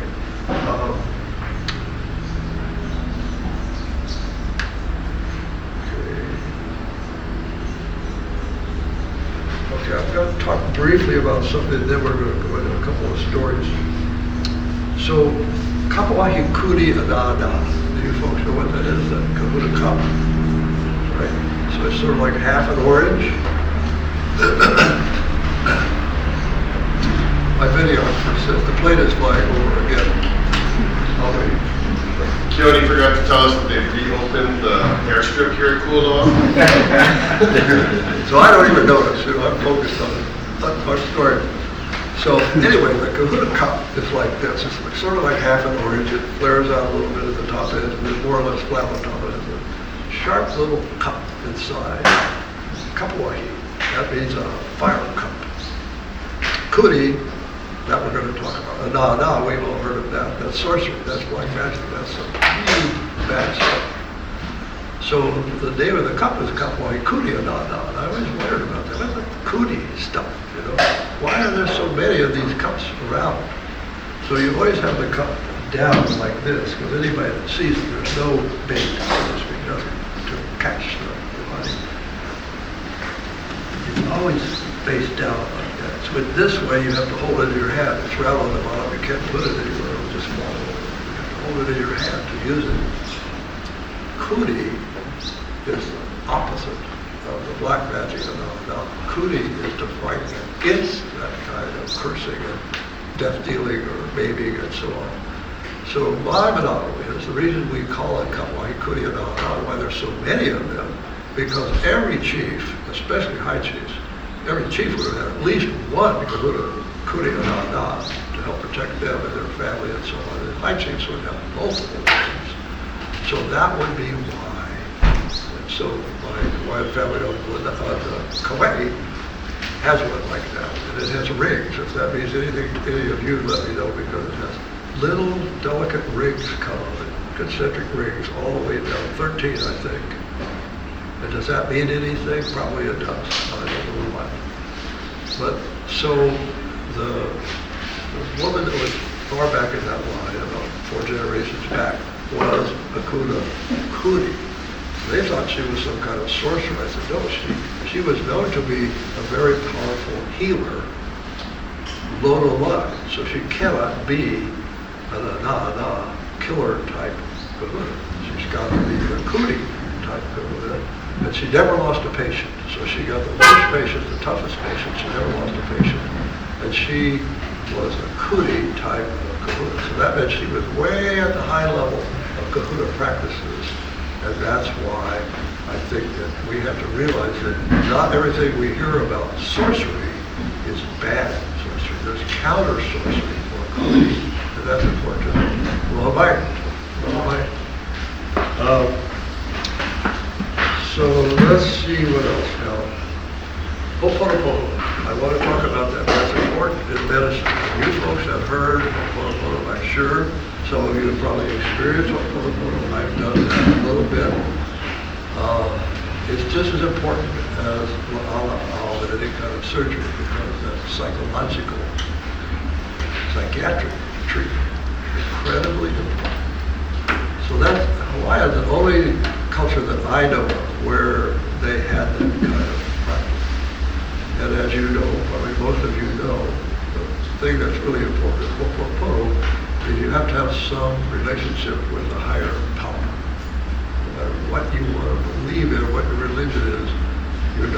dealing with one facilitator and the family. Some higher power that everybody has to have some belief in and participate in to let the Ho'oponopono really work. So I'm going to tell you a little bit of story about Ho'oponopono and how I think Aumakua do amazing things. So Reynolds Kaʻimiloa was a friend of mine on the Big Island. He was a policeman on Ka'a, pretty much retired, and he was really getting into his stride as a cultural practitioner. He really didn't know very much about Hawaiian culture from the past. His father was a minister. There was a little church in the cane fields about a mile from our house up in the cane fields. And it was kind of run down, and Reynolds was kind of getting it fixed up a little bit as a meeting place, perhaps. And he was starting to get sort of messaging, I call it, colors. He didn't really know the culture in any depth, but he was like a seer. In old days, he would have been a seer. And so, at some point, I was still, at some point, I was on the Big Island. I had to retire because of severe medical problem. I left Oahu in 1993. All my friends, all of our stuff, how long we were there, and so on. And we went to the Big Island out in the country. So I was just rehabbing myself, and we met Reynolds very quickly because he had a little committee to try to bring the Ka'ais. You know who the Ka'ais? Lilo and Loloikamakahiki. It's a famous woven torso-like figures that's got a head, no arms, a torso is woven. It's got pearl shell eyes, and the iwi of some very important person is deified in that thing. So these were way back, and they were very sacred, and they were in the care of Bishop Museum because Prince Kuhio, who inherited them, thought that was the best place for them to be, which, of course, with the proper environmental things that they do in there, that was a very good place to protect them. But there was hoo-hoo about getting them. So people on Oahu wanted them to stay on Oahu, and the people on the Big Island wanted them back on the Big Island because they came from my people. They came from my people. So they had traveled around a little bit, and they'd been moved when Kaʻimiloa got religious zeal. They'd been moved out, and then they finally ended up in a cave at the cliffs of Keola and Kealakekua Bay. And they finally ended up in Honolulu, Prince Kuhio, and then they finally ended up in Bishop Museum. So the uhu was about proper things, you know.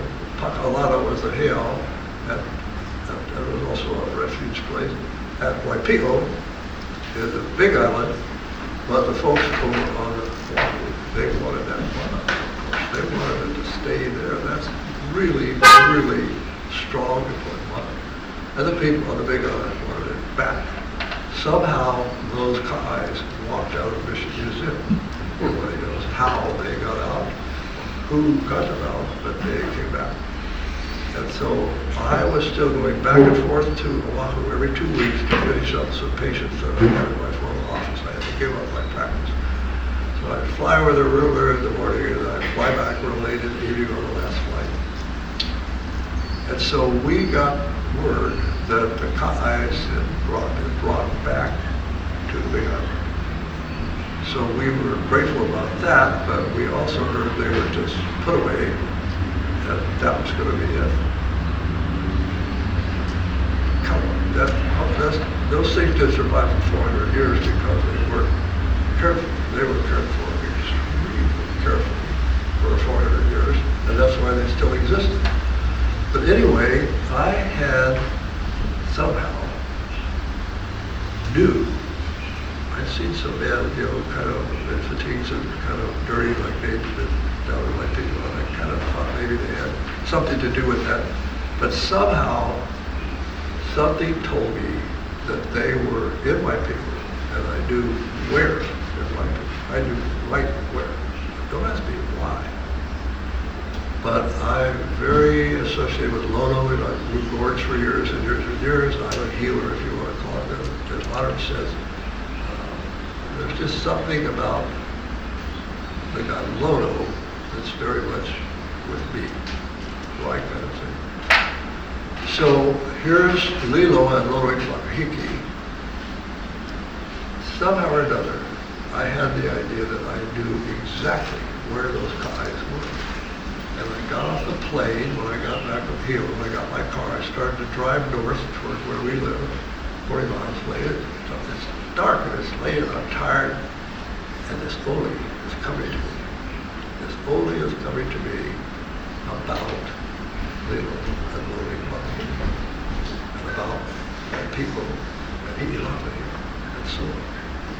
I had to stop my car. I started writing this down. I went home. I worked on the Oli until 3 o'clock in the morning. Why? Because the next day at that little church a mile from my home, Reynolds Kaʻimiloa Oli was going to have a whole police station for the people on the Big Island. There were lots and lots of boo-hoo about that. Lots of boo-hoo. And I knew he was going to have that session there. And so I wanted to finish the Oli, and I got finished with it, and I took it up there to the little church. Now the story's going to get more and more interesting. I gave it before anybody could come at 8 o'clock, and I gave it to Reynolds about 7:15 in the morning. So, this came to me, here is the Oli, it's for you folks, for the whole family. And he said, you're going to stay and do the Oli here.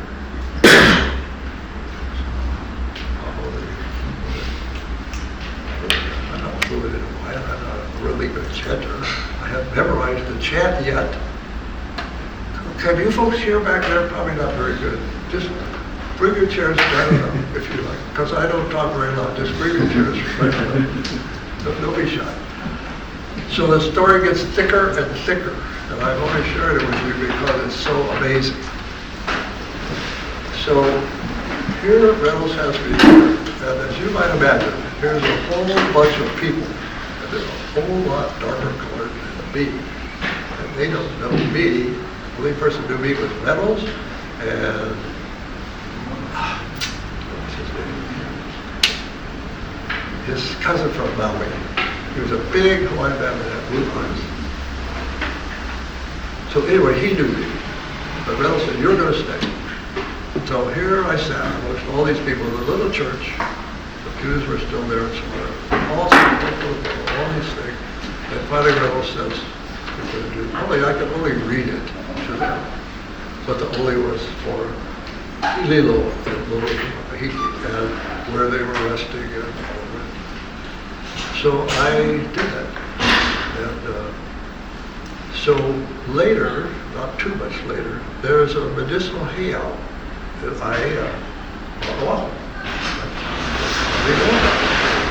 I've never been there.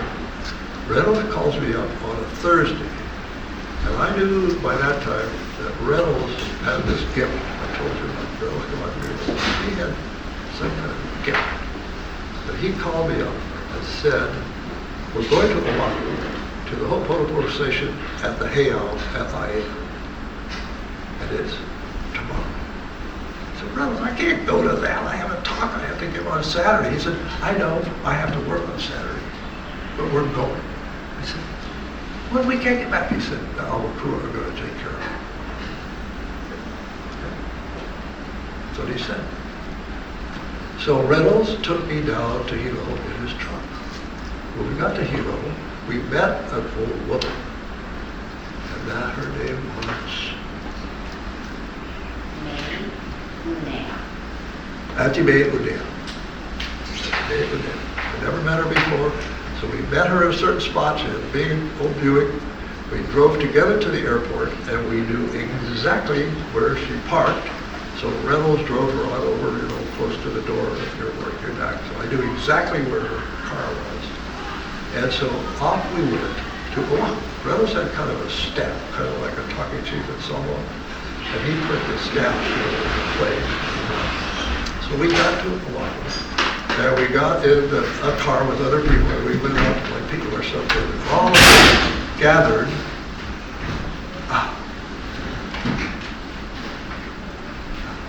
It's getting a little warmer, I'm feeling better, but probably you aren't feeling better. Anyway, it gets better, so bear with me. This is an astounding story. So we get on, we go out somewhere by Waipio to eat lunch, a bunch of people. And so one thing that's important was we got in our lay, pony, to put it. And Auntie May said, "Oh, wait. There was a pillar, some kind of pillar in the room. No. Shouldn't be anything in there." And that was a lesson to me because I'd never heard that before. But to her, nothing like that man-made or something that might be the wrong thing should be in the middle of that circle. That I learned right there. And so then we went on, we had a good lunch, we went on up to IM. And so here are all these people, all Hawaiians. Do you think that as I look at not being a very good chanter, I'm going to give this only to this whole Ho'oponopono station that there was at least 100 people there. And worse yet, Manu Boyd was there to chant. Oh, I'm supposed to chant, and Manu Boyd is going to chant. Auntie May had told me that we were riding in the car. Don't worry, you're going to be fine. And I was. So we had a big, long, stretched out Hana ceremony. It was interesting because many of the kupuna had no idea about the Hana ceremony. They had no idea what to do. They didn't know if they get drunk or anything. It was interesting to see that. But in any case, it went okay. I got through my only.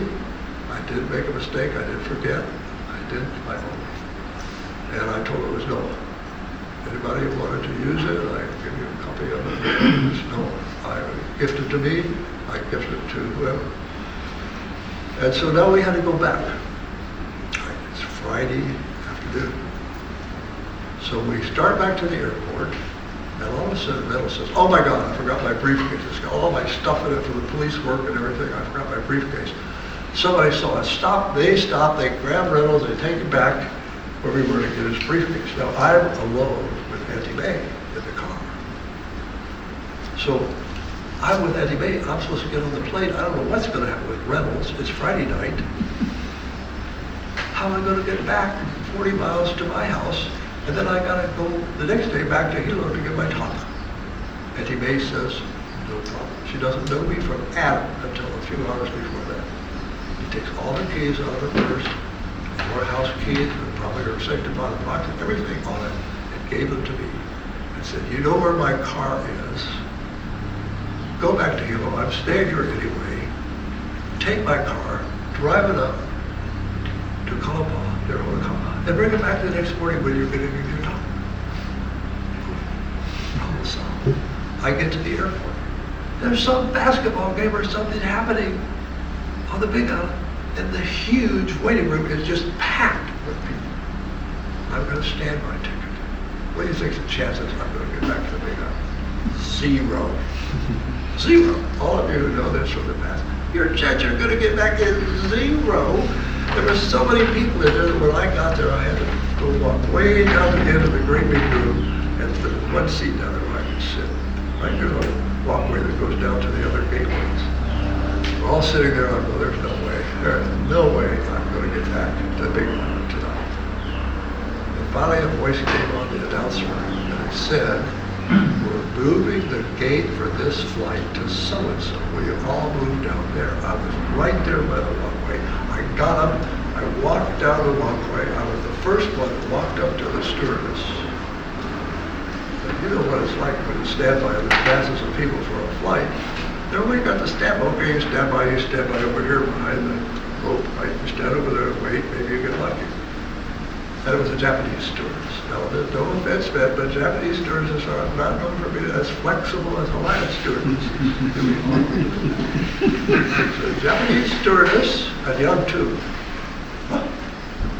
all the more afraid of being some kind of trouble. I walked up to her with my standby ticket, and she looked at my ticket, and she said, "Go on the plane."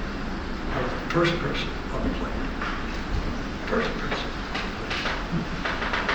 And so I got back, got an Auntie May's car, went home, came back the next day. All that nonsense, we leave the keys under the seat or whatever it was. Reynolds went back and got his briefcase, and somehow he got back too. I stand by that now. Remember what he said? Almakua are going to take care of it. And every time I tell that story, I just get chicken skin. It's just so amazing.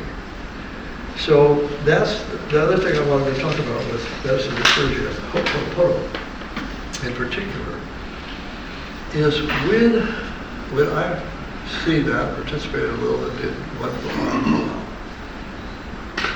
it's critically important. And for any of you who haven't participated, have all of you participated in Ho'oponopono or yes?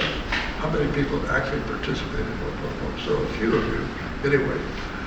So the critical thing is everyone there has to really be in touch with some higher power that the facilitator is trying to use. It doesn't matter if it's biblical or Hawaiian or whatever. And everyone has to believe in that connection and in Ohio. They have to believe in it. If they don't, it's not going to work. So in older times, of course, everybody believed in both of those things so that Ho'oponopono could work really good. So for difficult conflicts and things in old Hawaii is the most astounding cultural practice I've ever heard about. It's just amazing. And so you need somebody that's sort of the sergeant at arms. If somebody gets really hoo-hoo and really breaks out of just ranting and raving and going nutty or getting fighty, they remove them until they cool down and bring them back. So this might take hours. It could even take days. But it takes a long time. And everybody gets to say how they feel. And gradually, all the things have been veiled over. Oh, I'm mad at cousin because he took my car without permission. But really, you're mad at the cousin for 16 other things. And that's just the thing you say.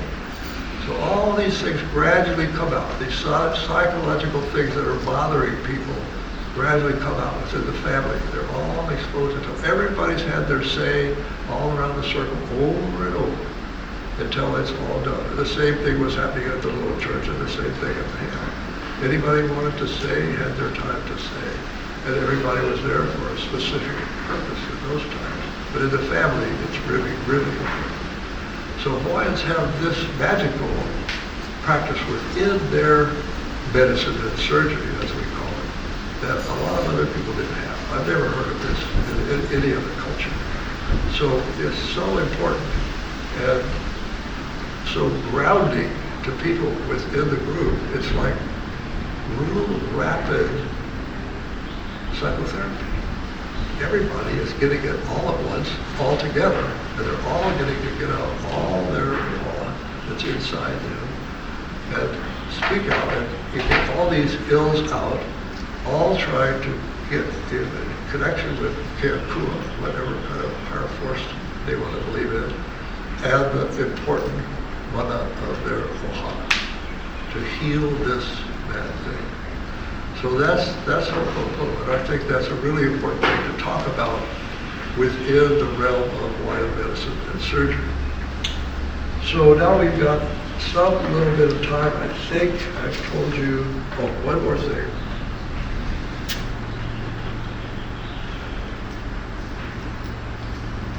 One more thing. I think that's important. Remember, I mentioned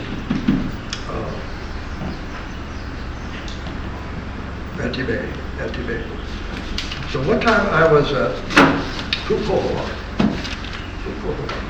That's what Sam called it. He didn't call it Pu'u. I call it Pukohoa. That's just short. There's lots of abbreviations like that in Hawaii, just like in our English language. So I was at Pukohoa for some ceremonial thing. I think it was down below in the Grove world, the Milo and Cove groves, a beautiful place down by the shore there. And there was one young guy that I knew very well. He was really hoo-hoo. He was dim sum, not hoo-hoo. He was really hoo-hoo because this wahine was up on the ham. Now nobody's supposed to go up on the ham, right? Nobody. Let alone a wahine. And this wahine was on the ham. He was really, he was going to just go up there and tear her to shreds or whatever. Other people were calming him down, though. And when somebody wisely said, if she didn't know what she was doing, she wouldn't be up there. Now So that taught me something too, because in other ceremonies I see at Kaʻimiloa, the women do not go up there. They're not going to go up there. I've been there, I've been up there with my knowledge. But that's really special. The women did take part in that. But here was this old woman that knew something that I don't know, made her go up on top of there and chant up there in the daytime, and so that she was actually seen by these people, including this young warrior-minded person. So between what Auntie May said when we all got together at an eating place with the column in the middle and said, I want you all to move over here and get away from that. There shouldn't be anything in this circle. And that, and what she read just from talking to me for a little while, it soothed me about having to give my Oli in this difficult situation, and as far as my mind, very uncomfortable situation. I don't know any more about her history. I don't know what her training and things were, but there's some great depth to there. I never got to talk to her anymore after that. She had a stroke, and I never got to talk to her anymore about that. But some of those things, remember I said we got on the, Reynolds had his staff, we got on the plane to leave Hilo to go to Oahu. He had the staff. He left it on the plane. Butch, the man I told you from Maui with the blue eyes, he saw it in the overhead bin as he walked out. He knew it was Reynolds, and he brought it to the thing at IAM. So it was just all this whole magical series of things that were so hugely interesting. So why am I telling you folks some of this weird spiritual stuff? Because I think you're already there. From what I've heard from Kalani, Kaleo, others, there could be a better group that I could be talking to, because I can tell you things like this. I can talk about things that are really strange in today's world, things that are mystical or weird stuff. Lily Capote, we mentioned that a little bit. Fly in the night. Your spirit goes flying around, looks around in the night. We'll touch on that a little bit. But the thing I want to say most importantly is how Bible it is and how heartfelt it is for me to be able to talk to you folks and really go down into the depths of these things and experiences that I've had and things that people have told me that most groups I could talk to, I would never say these things to them. They wouldn't have any idea what I was talking about, and they would just think it was a bunch of hooey. Just hooey. Who could memorize the whole Bible and things like that? It's just hooey. We have no idea what somebody who trained as a kahuna for 30 years could do. What kind of knowledge they had in medicine and surgery and all kinds of other aspects of culture, and what they do by memory. And Sam Lowe, with his 4 different hands to the 4 different gods at the back of his property, that only he went back there and nobody else could stand to spend the night with him back there. We just really have no idea, but we can reach. We can reach for it. And so I say to you, the more that you do in the doings of Lua, just like you're doing, the deeper you are reaching. And that's why I am so grateful to be able to talk to you. So just this bit this morning is a whole lot off of my heart and my mind. And there's more this afternoon and tomorrow. We'll get into more stories and more things that you can put up with all the Mama Albums. I'll actually tell you some factual things too. But these things are really important to me. And one last thing I want to tell you about Sam Lowe. Sam Lowe told me, well actually Robert, his Alakaki, told me that some priests from Tahiti came to see Sam Lowe. And there were 2 important images down there that were lost. And they had been able to find one of them, but could not find the others. So Sam did Lele Kapo, which I'll explain in a minute if some of you don't know that. And in spirit, he went down to Tahiti, and he could see where that was.